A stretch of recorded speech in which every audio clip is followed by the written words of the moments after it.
పర్టికులర్గా ఈ సినిమాలు ఏమని చూపించానంటే ఒక తల్లి తన బిడ్డల్ని ఏ విధంగా చదివిపిస్తుంది అనేది కాకుండా ఏ విధంగా చదివిపిస్తే ఈ కాలం పిల్లలు ముందుకు పోతారు, ఏ విధంగా ఎంకరేజ్ చేస్తుంది. సో ఇలాంటి యుద్ధంలో తనే యోధురాలుగా ఉంటుందా లేకపోతే తను వెనక ఉంటుందా, ఎలా చేస్తుందని చెప్పేసి చాలా బాగా ఒక అమ్మ పాత్ర గురించి చాలా బాగా చూపించారు. స్టూడెంట్స్ విషయంలో కావచ్చు, తన పిల్లల చదువు విషయంలో కూడా కావచ్చు.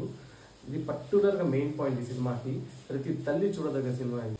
ఇంటిలో పాటు కూర్చుని అమ్మ నాన్న పిల్లలు ముస్లిం అంతా కావచ్చు కూర్చుని ఆలోచింపదగ్గ సినిమా అనేది ఏదైనా ఉందంటే ఈ మధ్యకాలంలో 35 చిన్న కథ కాదు.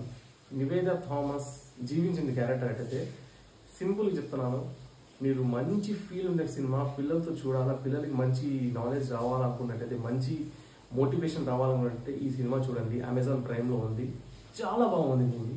ఈ మధ్య కాలంలో వచ్చిందో ఎప్పుడు వచ్చిందో తెలియదు కానీ చూసిన ఏదో కొంచెం డిఫరెంట్గా ఉంది. ట్రైలర్ క్వశ్చన్ పిల్లలు అడుగుతున్నాడు, జీరోకి వాల్యూ లేదని చెప్పి ఒకడు అంటాడు. కాకపోతే ఆ జీరో అనేది 1 పక్కన కావచ్చు, 100 పక్కన కావచ్చు, అసలు 100కి ఆ వాల్యూ వచ్చింది జీరో వల్ల. అలాంటప్పుడు మీకు జీరోకి వాల్యూ లేదని చెప్పేసి పిల్లోడు క్వశ్చన్స్ మ్యాథమెటిక్స్కి సంబంధించిన ప్రతి క్వశ్చన్ సూపర్ ఉంటుంది. చాలా బాగుంది మూవీ, పిల్లలు కూడా చూపించండి. 35 చిన్న కథ కాదు. Signing off the God reviews.